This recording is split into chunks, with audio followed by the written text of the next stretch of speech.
¿Cómo van las políticas de los ecuatorianos volver a su país y cómo los vería en cifras? Eso fue una de las plataformas más importantes o fuertes en el exterior del presidente Correa. Yo estuve presente en uno de sus discursos y porque no tenemos cifras nosotros, nos gustaría tener cifras, y yo lo digo unas aquí porque como teniendo solamente un mes en el Reino Unido, pues no tendrán muchos. De acuerdo a las estadísticas, desde el 2001, nacieron más de 3.005 ecuatorianos residentes en el United Kingdom. De acuerdo al consulado ecuatoriano, hay más de 70.000 ecuatorianos viviendo acá. ¿Sí? Así es. Bueno, mira, a grandes rasgos, y esta es oportunidad, algo les mencioné que podríamos hablar de esto. Esta es una excelente oportunidad para anotar lo siguiente, doña Gloria. Hay otro aspecto que es absolutamente novedad de este gobierno. No hubo gobierno ecuatoriano que le dé la atención que este gobierno le ha dado y le sigue dando a los migrantes ecuatorianos. Y a partir de algo que es muy claro y muy sencillo, que conviene tenerlo presente. Los ecuatorianos que migraron, al igual que los migrantes latinoamericanos de nuestros países en general, migraron, lo que ya implica una iniciativa, migrar de su país, abandonar su familia, su hogar, sus casas, por modesto que sea, es abandonar su terruño, eso ya es una iniciativa. Pero migraron para buscar mejores condiciones de vida, no migraron para buscar algo peor, ¿verdad? Eso está claro. Y cuando buscaban mejores condiciones de vida, era porque nuestros países no la estaban teniendo. Y esto es también muy importante tenerlo claro. Si se fueron, por decirlo en palabras sencillas y gráficas, era porque necesitaban irse. En nuestros países y en Ecuador, muy particularmente, esta migración se acentuó a partir de lo que se denomina equivocadamente la crisis bancaria de fines de los años 80, y digo equivocadamente porque en realidad fueron los fraudes bancarios, porque esos fraudes generaron una crisis económica. O sea, para decirlo con precisión, fueron los fraudes bancarios. Quiebran los bancos, no los banqueros. Y en el caso ecuatoriano, hubo obviamente unos banqueros que siguen prófugos, contra los que hemos luchado insistentemente. Ellos se enriquecieron más y dejaron quebrados los bancos para que se haga el Estado cargo de eso. Eso acentuó, están las cifras clarísimas, mucho la migración ecuatoriana. Pero este gobierno ha sido el único. Y el primero, obviamente, porque ojalá se siga después, en el transcurso del tiempo, esa misma política, el que ha dado una atención especial a los migrantes. Ha creado una secretaría del migrante. El propio presidente, donde ha estado en Europa, ha estado en reuniones con los migrantes y reclamando los derechos de los migrantes. Hay casos concretos en materia económica, etc. Y la política que ha adoptado es inclusive de facilitar, propender al retorno de los ecuatorianos.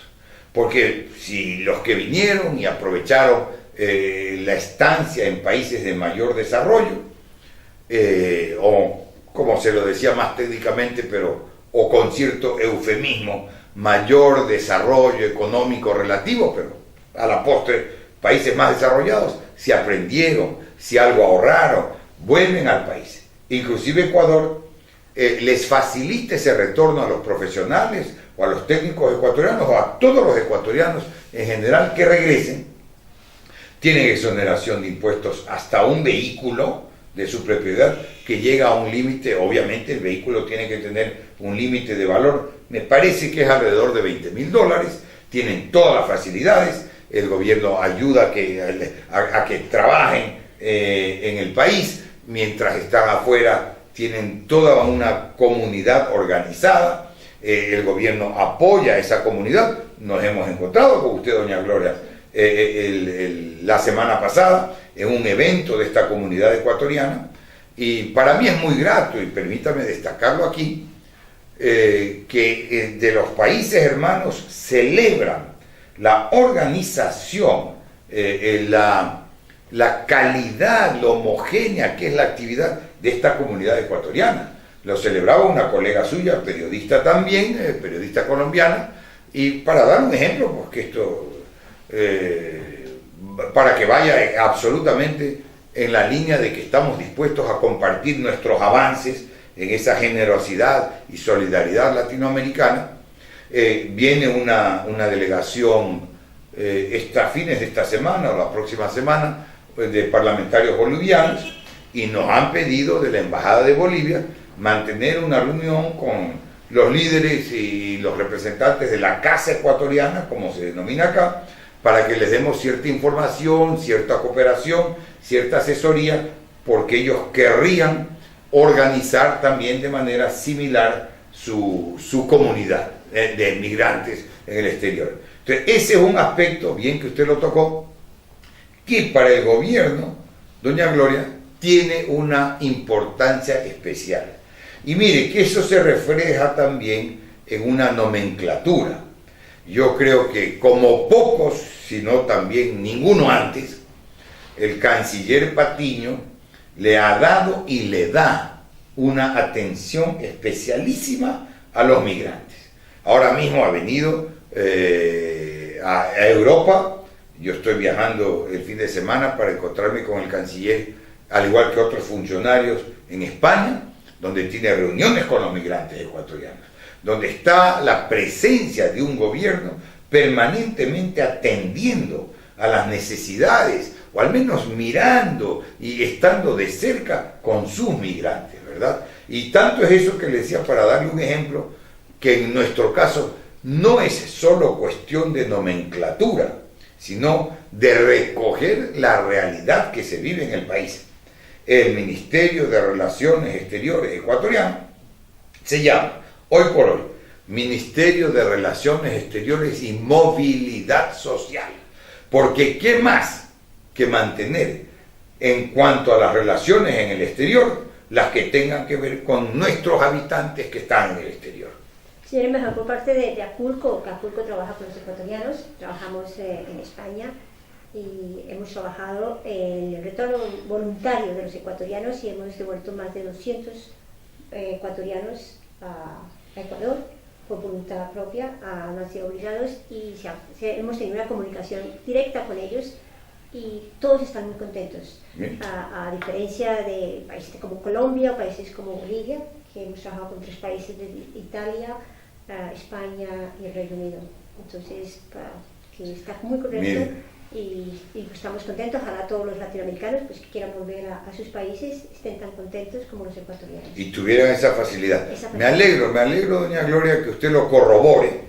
Muy de cuando en cuando, a veces yo he devuelto a los periodistas competentes que están bien informados, solo para ganar en énfasis he devuelto una pregunta, que en este caso no ha sido así, pero sí me alegro y le agradezco que esa realidad usted la confirme, la corrobore, para que quede el público televidente, quienes ven su programa, absolutamente claros que lo que acabo de señalar corresponde a la estricta realidad. Sí, señor. Vamos ahora a la parte comercial. ¿Cómo no? Vamos a hablar de economía, de inmigración, ahora la ¿Cómo parte no? comercial. ¿Cómo plantea Ecuador el programa de relaciones comerciales con el Reino Unido? ¿Plantea el mismo programa de Colombia y Perú en el Tratado de Libre Comercio?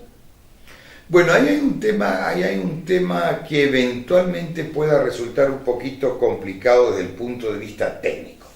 Fíjese que en Latinoamérica, y si lo llevamos más bien a la parte sur del continente, que ni siquiera podría para este ejemplo ser solo el sur del continente, han existido varios procesos de integración, ¿verdad?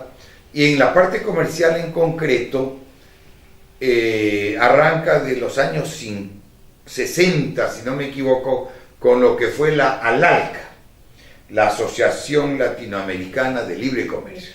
De ahí vinieron otros tantos procesos, me parece que es por el año 69 la conformación del Grupo Andino, que valga la oportunidad, fue originalmente una gran iniciativa de Carlos Lleras, ¿verdad? Un colombiano ilustre como Carlos Lleras. Entonces se conformó el Grupo Andino y en los años 90 y a mí me tocó la especial oportunidad de intervenir en esa época. En los años 90 el Grupo Andino tuvo una profundización y se adoptaron y se adelantaron mecanismos indispensables en esa línea, necesarios para poder desarrollar las metas de una integración. Vale decir que de alguna manera este Grupo Andino había sido conformado a imagen y semejanza de la Unión Europea, ¿verdad? La Unión Europea que viene del Tratado de Roma. Y la Unión Europea, que originalmente fue constituida como Comunidad Económica Europea, fue cambiando la denominación hasta como es ahora Unión Europea, para significar con la nomenclatura la evolución del proceso. Nosotros, ahora se llama la Comunidad Andina de Naciones, la CAN, lo que se conocía como el Grupo Andino, que era el Acuerdo de Cartagena, pero esa CAN, hoy CAN, si bien cambió la nomenclatura, no refleja la realidad, porque ese Grupo Andino simplemente se estancó. En los años 90 decía, se profundizó mucho, porque a esa época se puso en práctica algo que era indispensable. Se adoptó una zona de libre comercio, mire la importancia de esto, y esa zona de libre comercio tiene que ir complementada por un arancel externo común, pero típico de nuestros países y a veces inducidos y a veces simplemente por mirar las cosas en el corto plazo y no en el largo plazo como debemos hacerlo, se dan los tratamientos diferenciados, las excepciones, los incumplimientos, para decirlo en pocas palabras, y lo pongo en general, no es que estoy excluyendo Ecuador ni mucho menos, para decirlo en pocas palabras, la falta de decisión política de llevar adelante un proceso que necesariamente, doña Gloria, y que lo tengan claro los televidentes, que necesariamente implica beneficios, pero beneficios con costos. Hay un costo-beneficio. Y lo que debe importarnos en función de estos esfuerzos integracionistas es que el beneficio sea mayor que el costo. Pero algo tiene que costarnos, ¿verdad? O sea, sacrificamos por acá un sector o unos determinados agentes económicos en función de que el beneficio va a ser mucho mayor. Pero esto lleva a generar conflictos internos que se traspasan a lo exterior, a lo internacional, regional o subregional, y ha hecho que estos procesos se compliquen. Fíjese que estábamos originalmente hablando, se generó luego del Grupo Andino Mercosur, que ha avanzado muy fuerte y que es un proceso que avanza. Se dio también el Tratado de América del Norte, del que Colombia es parte, con México, ¿verdad? Y son procesos realmente complejos, repito, porque llevan costo-beneficio. El estancamiento es una de las razones, más allá de aspectos de geopolítica. El estancamiento del Grupo Andino llevó a una conformación que es el proceso más nuevo del ALBA, que es un proceso que se va avanzando y que mantiene una actitud común, inclusive en el ámbito internacional. Eso se lo puede comprobar en el ámbito internacional. Entonces, ese tema, en razón, todos queremos, y cuando digo todos, quiero significar todos nuestros países, todos queremos, y con esto voy a resumir la posición que yo tengo al respecto. Todos queremos que nuestros pueblos, y otros también de los avances ecuatorianos, tengan las mejores condiciones de vida, ¿no es cierto? Y nosotros tenemos ahora como principio constitucional inclusive el buen vivir, ¿verdad? Pero en esa línea yo a título particular veo el comercio como un mecanismo, veo el comercio como una herramienta de llegar a un desarrollo económico que al final del día se resuma o se plasme en unas mejores condiciones de vida para nuestros pueblos, ¿verdad? Esas son herramientas.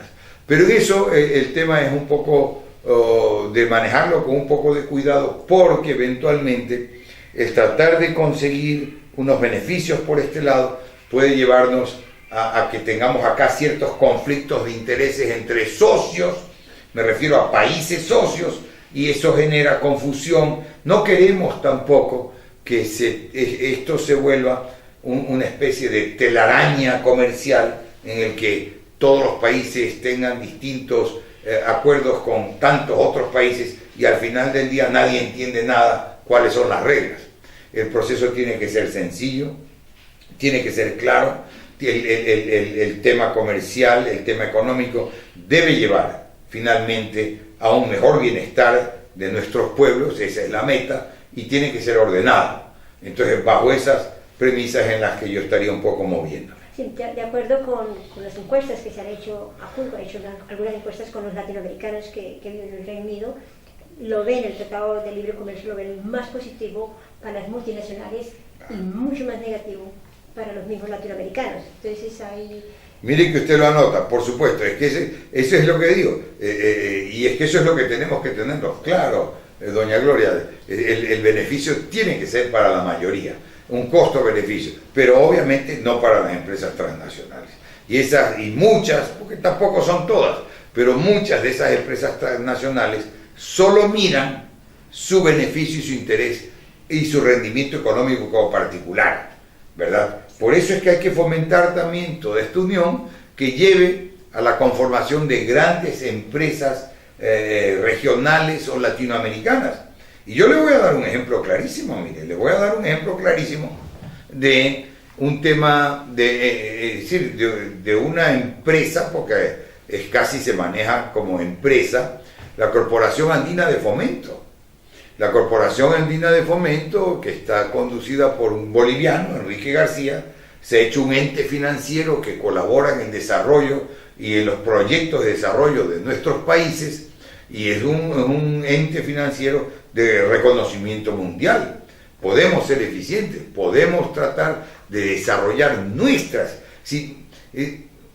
no, el punto va más allá de que necesariamente tengamos que competir.